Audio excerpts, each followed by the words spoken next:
राखी बहुत ही छोटे कपड़े पहनकर बाजार जा रही होती है। तभी उसकी दादी शीला राखी को टोकते हुए बोलती है। ई कपड़े पहन कहाँ जात है, जिसमें शरीर तो ढक नहीं रहा है, बल्कि ऐसा लगत है कि अपने शरीर की नुमाइश करने जात है। अभी के अभी जा और कपड़े बदल कर आ। अम्मा जी, मैं कुछ बोलना नहीं चाहती हूँ आपको, इसलिए आप अपना मुंह बंद रखो। अगर आपको इज्जत चाहिए तो तमीज में रहो, वरना दिक्कत हो सकती है आपको। तू अगर आज के जमाने की लड़की है ना, तो हमारा भी नाम शीला है, शीला। अरे लोगन के कपड़े उतारना और लोगन को कपड़े पहनाना, ये हमसे ज्यादा अच्छे से कौनो नहीं कर सकत। अम्मा जी, आप मेरी दादी हो और इसी बात का लिहाज कर रही हूँ मैं। हटो रास्ते से, मुझे जाना है। राखी अपनी दादी को साइड हटाकर बाजार जा ही रही थी कि तभी शीला राखी के बाल पकड़कर उसे अंदर की ओर खींचती है और उसके बालों में बहुत ज्यादा सरसों का तेल भर देती है। ये देखकर राखी गुस्से में अपनी दादी पर चिल्लाती हुई कहती है। अम्मा जी, ये क्या किया? मैंने इतनी मेहनत से हेयर ड्रायर से अपने बाल सुखाकर कर्ल किए थे और आपने ये सड़ा सा बदबूदार तेल मेरे सर में भर दिया। जिसे तू सड़ा सा तेल बोलत है ना, भूल मत, उसी तेल से हमार घर में खाना बनत है। तो जरा सोच समझ कर बोल कि खाने को खराब बोलत है या तेल को। बहुत हो गया अम्मा जी आपका। अरे आप ओल्ड लोगों की यही प्रॉब्लम होती है, खुद का ब्लाउज देखा नहीं जाता कि कहाँ जा रहा है, लेकिन लड़कियों के क्रॉप टॉप पर पूरी नजर रखते हैं। हाँ, नजर रखत है तो क्या, तू बोले तो ये कला हम तुमको भी सिखाऊं। अरे लड़कियों की इज्जत तो उनका गहना होता है, लेकिन आजकल के बच्चे वो क्या कहते हैं, क्लब जाने के लिए अपने गहनों को 2 पैसों में भी बेचने को तैयार हो जाते हैं। अरे तेरे पापा इसलिए कमा रहे हैं कि तू ये सब करे यहाँ। अम्मा जी, आपको नहीं पता तो सुन लीजिए, पापा हमारे लिए कमा रहे हैं ताकि हमारा लाइफस्टाइल अच्छा कर सके। और इतना भी कुछ बड़ा तो नहीं कर रहे हैं ना पापा हमारे लिए। सब माँ बाप अपने बच्चों के लिए करते हैं। सड़क पर बैठा बच्चा भी भूखा नहीं सोता क्योंकि उसके माँ बाप भीख मांगते हैं। तो अपने माँ बाप की तुलना भिखारी से करत है। अरे शर्म कर लड़की, शर्म कर। जिस क्लब में जाने के लिए तू हमसे इतनी ज्यादा बहस करत है ना, उस क्लब में जाने लायक तेरे पापा ने ही तुझे बनाया है। आई नो अम्मा जी, काश मैं भी पापा को आपके बारे में ऐसे ही कुछ बोल पाती, लेकिन आपने और दादाजी ने पापा के लिए कुछ किया ही नहीं। पापा आज अपने दम पर यहाँ है। तू ऐसे नहीं मानेगी ना, रुक हम तुझे अभी बताते हैं। शीला इतना बोलकर राखी को अंदर कमरे में बंद कर देती है और बाहर कहीं जाने नहीं देती। राखी चिल्लाती रहती है, लेकिन उसकी बातों का कोई जवाब नहीं मिलता और शीला अपनी कमरे में चली जाती है। ऐसे ही शाम को अनुपमा अपने ससुर सुखीलाल के साथ पार्क में टहलने के लिए गई होती है। सुखीलाल अनुपमा से कहता है, बहुरिया, घर के तनाव से दूर आकर इस शांति और शुद्ध हवा में कितना अच्छा लागत है। हाँ ससुर जी, सच में हरी हरी घासों में नंगे पैर चलने का अपना ही मजा होता है। तभी तो बहुरिया, मैं तो कहता हूँ कि तुझे भी हमारे साथ रोज शाम को पार्क आना चाहिए। अरे पूरा दिन तो तू घर में अपना सास और बच्चों की चिकचिक में फंसी रहता है, थोड़ा खुद को भी समय दिया कर। अनुपमा और सुखीलाल पार्क में ऐसे ही बातें करते हुए टहल रहे थे। तभी अनुपमा की नजर नलिन के दोस्त अजय पर जाती है, जो ऋचा का दुपट्टा खींचता है और ऋचा अजय से कहती है, अजय, तुम तो मेरे दोस्त हो, तो तुम यहाँ पार्क में मुझे अकेला देखकर मेरे साथ ये क्या कर रहे हो? तुम जानते नहीं हो मेरे पापा क्या कर सकते हैं तुम्हारे साथ। अभी भी समझ जाओ, अच्छा होगा तुम्हारे लिए। अरे तेरे बाप को जब तक पता चलेगा तब तक तो उसके पास रोने के सिवा कुछ बचेगा ही नहीं। और रही बात तेरी, बहुत घमंड है ना तुझे पता नहीं, औरतों का इतना करना ठीक नहीं होता है। मुझे नहीं पता था कि तुम इतने ज्यादा गंदे निकलोगे। अरे मैंने तुम्हें हमेशा ही अपना इतना अच्छा दोस्त समझा, और तुम मेरे साथ इतनी गिरी हुई हरकत कर रहे हो। अभी तो कुछ किया भी नहीं है मैंने, तुम रुको, पहले जब करूँगा ना तब कुछ बोलना। तुम अपने आप को ज्यादा हीरो मत समझो, क्योंकि मैं आज की लड़की हूँ। मैं तुम्हें तुम्हारे इरादों में कामयाब नहीं होने दूंगी। मैं यहाँ आवाज लगाकर सबको बुला लूंगी। इस पार्क में बहुत ही कम लोग आते हैं, और जितना बड़ा पार्क है ना, बचे कुचे लोग तक तुम्हारी आवाज भी नहीं जा सकती है। तुम्हारे हाथ पैर मारने का कोई फायदा नहीं है यहाँ पर। अजय ऋचा को अपनी तरफ खींचने लगता है। ये सब होते देखकर सुखीलाल अनुपमा से कहता है, बहुरिया, ये लड़की और लड़का तो नलिन बिटवा के दोस्त है ना, फिर ये लड़का बेचारी बच्ची के साथ ऐसे बदतमीजी करत है। जरा चल तो देखे हम क्या करते हैं ये दोनों।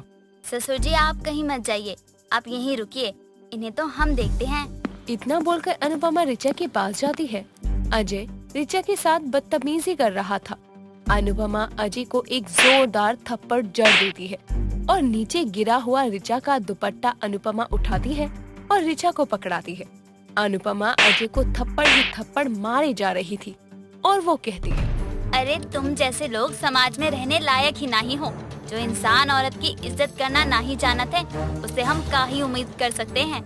लेकिन तुम जैसे लोग भूल जात हो कि औरत बस शांत नहीं रहना जानती, बल्कि काली माँ का रूप भी लेना जानत है। अनुपमा आंटी, आप यहाँ आप गलत समझ रही हो, ऐसा कुछ भी नहीं है। अच्छा, जब तोहरी चोरी पकड़ी गई तो तेरा गुनाह सबके सामने आ गया, तो हम गलत समझ रहे हैं। अरे कुछ तो शर्म कर, यहाँ ऐसी घिनौनी हरकत करत है तो अपनी माँ बहन को का शक्ल दिखाएगा घर में जाकर। अनुपमा बिना कुछ सोचे अजय को मारे ही जा रही थी कि तभी ऋचा अनुपमा का हाथ पकड़ लेती है और अनुपमा को धक्का देती हुई ऋचा बोलती है, आंटी ये क्या कर रही हो? अरे आप जैसी थर्ड क्लास औरतों की यही दिक्कत होती है, जिन्हें कुछ पता नहीं होता लेकिन महान बनने आ जाती हैं। आपको शर्म है या नहीं? बिटिया ई का बोलत हो, हम तो तेरी ही मदद कर रहे थे। ये दुष्ट तेरे साथ बदतमीजी कर रहा था तो हम इसको सबक सिखा रही थी। तुझे डरने की कोनो जरूरत नहीं है। हाँ, आप जैसे लोग होंगे तो हमें क्या ही जरूरत है डरने की। अरे आंटी, अजय मेरे साथ कुछ भी गलत नहीं कर रहा था, वो तो बस हम प्रैंक कर रहे थे। अजय मेरे साथ छेड़छाड़ करता और फिर मैं पुलिस के कपड़ों में सामने आ जाती। अजय का प्रैंक उस पर ही उल्टा पड़ जाता। माफ करना बिटिया, हमको नहीं पता था कि तुम लोग ये सब कर रहे हो। हमको तो लगा कि तेरे साथ कुछ गलत ना हो जाए, इसलिए हम बिना कुछ सोचे समझे यहाँ आ गए। आंटी अब मेरी बात कान खोलकर सुनो। आपको ना खुद पर ध्यान देना चाहिए, ना कि समाज पर। अरे समाज आप जैसे लोगों की वजह से ही पीछे है। लड़की के साथ कुछ हो रहा है तो देखते रहो ना, लड़की की लड़ाई वो खुद लड़ लेगी। आप हो कौन बीच में बोलने वाली? और वैसे आप जैसी औरतें जो झंडा लेकर घूमती हैं ना, हमें लड़कियों की रक्षा करनी है, वही औरतें सबसे ज्यादा लड़कियों को दबाती हैं। अजय और ऋचा दोनों अनुपमा को सुनाए जा रहे थे कि तभी पीछे से विक्की कैमरा लेकर आता है और बोलता है, भाई ये वीडियो बहुत ही अच्छी बनी है। लोग देखेंगे ना तो पागल हो जाएंगे कि एक औरत ही दूसरी औरत की सबसे बड़ी दुश्मन होती है। का मतलब बिटवा, औरत ही औरत की सबसे बड़ी दुश्मन होता है? अरे आंटी, बात बहुत ही सिंपल है। हमें आपकी जैसी औरत चाहिए जो भाषण दे सके। और देखो, आपने भाषण दिया, अब हम इस वीडियो को अपनी तरह मॉडिफाई करके आपका कैरेक्टर ऐसा बना देंगे कि आप जैसी औरतें ही लड़कियों को नीचा दिखाती हो। ओ सॉरी अजय विक्की, तुम दोनों को ये लग रहा होगा कि मैंने ये वीडियो बनाई है और इसमें गलती से अनुपमा आंटी आई हैं, लेकिन ऐसा कुछ नहीं था। आई नहीं है, बल्कि मैं लेकर आई हूँ। बहुत महान बनने का शौक था ना अनुपमा आंटी आपको? अब देखना, इतनी ऊपर पहुँचा दूंगी ना आपको कि ना आसमान मिलेगा और पैरों के नीचे से जमीन भी खींच लूंगी मैं। अनुपमा की तीनों मिलकर बहुत ही खिल्ली उड़ाते हैं। अनुपमा को खुद ही बहुत शर्मिंदगी महसूस होती है। वो मुंह लटकाकर वहाँ से चली जाती है। अनुपमा इस बात से बिल्कुल अनजान थी कि ये सब ऋचा की ही एक साजिश का हिस्सा है, जिसे ऋचा ने बखूबी पूरा किया।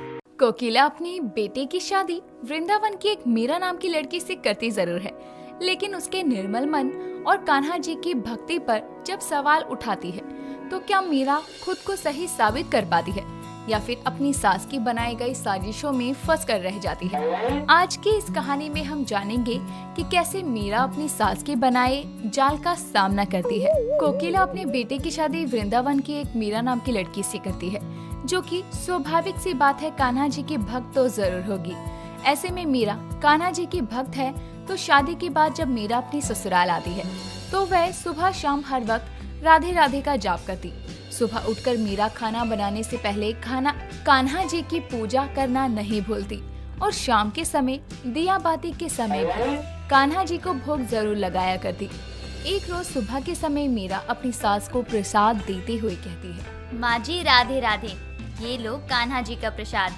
बहू तो इतनी सुबह उठकर पूजा पाठ में लग जाती है क्या? तू अपने घर भी सुबह सुबह उठकर पूजा किया करती थी।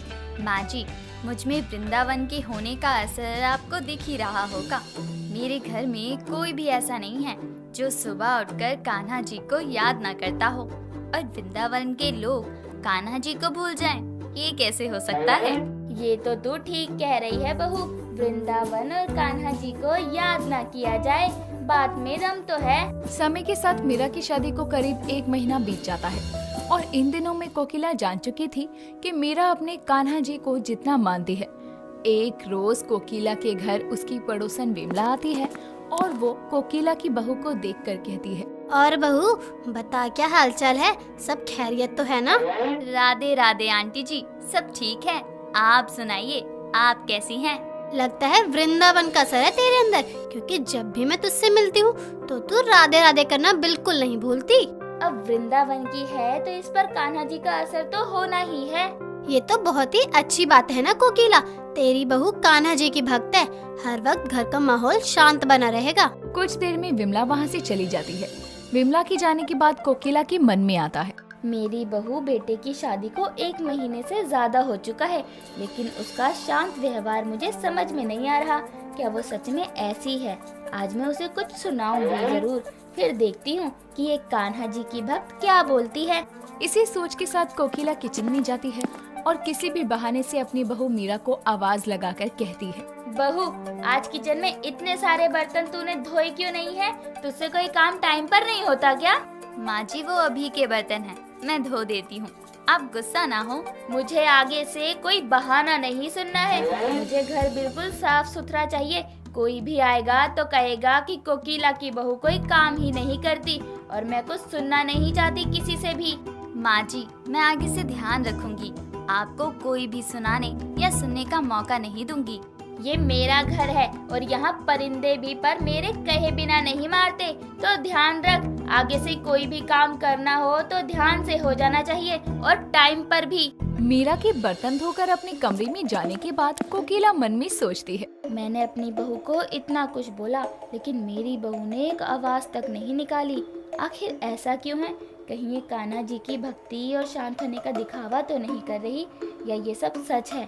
ऐसा मैं 2-4 दिन और करूंगी, तभी मुझे पता चलेगा कि मेरी बहू कितनी शांत स्वभाव की है और कान्हा जी की भक्त सच में है या फिर ये इसका दिखावा है। अगले दिन ही कोकिला सुबह सुबह अपनी बहू मीरा को पूजा के बाद कहती है, आज घर का काम 9 बजे ही हो जाना चाहिए, वरना मुझसे बुरा कोई नहीं होगा, समझी?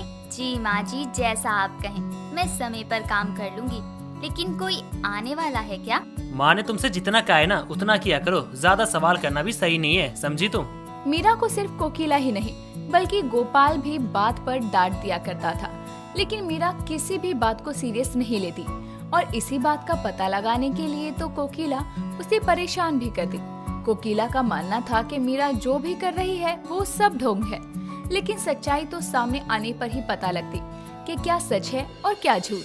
मीरा सारा काम करने के बाद नहाने जाती है, तभी कोकिला मीरा को आवाज लगाकर कहती है, बहू, आज तूने छत पर झाड़ू क्यों नहीं लगाई? जितना तू अपने कान्हा जी का ध्यान रखती है, उतना इस घर का भी ध्यान रख लिया कर, तो ये घर स्वर्ग बन जाएगा। माँ जी, मैं अभी नहा कर आई हूँ कान्हा जी को भोग लगाकर, बस छत पर झाड़ू लगा देती हूँ, उसके बाद कुछ खा लूंगी। जाकर जल्दी छत साफ कर दे। विमला की बहू को देखती हूँ पूरा दिन काम में लगी रहती है, लेकिन एक तू है कि काम करके बस पूरा दिन कमरे में ही पड़ी मिलती है।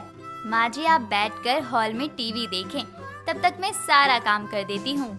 मीरा के इतना बोलते ही कोकिला फिर से सोच में पड़ जाती है। मैंने कल से लेकर आज तक इसे इतना कुछ कहा, लेकिन ये तो बिल्कुल शांत बैठी हुई है। मुझे तो लगता है सच में कान्हा जी की भक्ति में लीन रहने वाली मेरी शांत स्वभाव की बहू है। मैंने ही इसे गलत समझ लिया। अब अगले दिन मीरा जैसे ही छत पर कपड़े डालने जाती है, वैसे ही विमला की बहू सीमा मीरा से कहती है, और मीरा, बहुत दिनों बाद देखा है तुझे, आजकल कहाँ रहती हो और इस समय तो कपड़े डालने आई है? थोड़े से कपड़े थे, आज काम में लेट हो गया है। मुझे ऐसा क्यों लगता है कि तेरी सास तुझसे कुछ ज्यादा ही काम करवाती है। ऐसा मेरी सासू माँ भी कहती है कि मीरा की सास उससे बहुत ज्यादा काम करवाती है, और मीरा करती भी है। ऐसा क्यों मीरा? घर का काम मिल बांट कर तो करना ही चाहिए ना। कुछ काम माँ जी कर देती हैं, कुछ काम मैं कर देती हूँ, तो भला इसमें बुराई ही क्या है? लेकिन तेरी सास तो है ही खड़ूस, तुझसे इतना काम करवाती है और तुझे सुनाती भी है। तू कुछ बोल ही दिया कर और हर वक्त हाँ जी मत किया कर। मीरा, मैं भी तो अपनी सास से काम करवाती हूँ ना। नहीं, मेरी माँ जी अच्छी हैं, वो मेरे भले के लिए ही मुझे बोलती हैं। अगर उन्होंने मुझे सुना ही दिया तो क्या हुआ? मेरी माँ भी तो मुझे मेरी गलती करने पर डांट दिया करती थी। तुझसे तो कुछ बोलना ही बेकार है।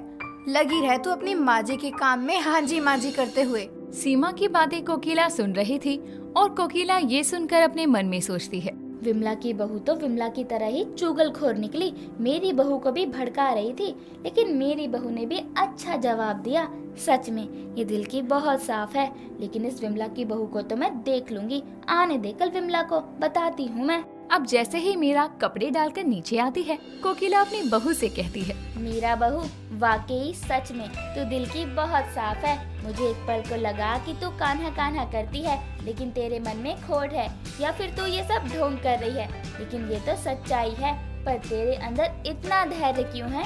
कान्हा जी कहते हैं कि समय बहुत बलवान है और सबका समय आता है, इसलिए कई चीजें हमें समय पर छोड़ देनी चाहिए और कई जगह मौन रहना भी जरूरी होता है। हे प्रभु, आपने मेरे लाल गोपाल को मीरा जैसी बहू दी है। मैं तो इसे पाकर धन्य हो गई। वाकई इसके अंदर जो शांत मन है वो मैं कहीं भी ढूंढती तो शायद नहीं मिलता। वाकई मेरी बहू लाखों में एक है। माँ जी, अब तो आपको ऐसा नहीं लगता ना कि मैं जो करती हूँ वो ढोंग है, क्योंकि जब आपके मन में भगवान बस जाए तो आपका मन भी पवित्र हो जाता है। और मेरे साथ भी कुछ ऐसा ही है। मेरे मन के हर कण कण में कान्हा जी का वास है। राधे राधे बहू, सच में हर कण में मन में कान्हा जी का ही वास होना चाहिए। लेकिन मुझे एक बात और जाननी है कि तुझे विमला की बहू सीमा भड़का रही थी, तो उस समय तूने उसे कुछ क्यों नहीं बोला?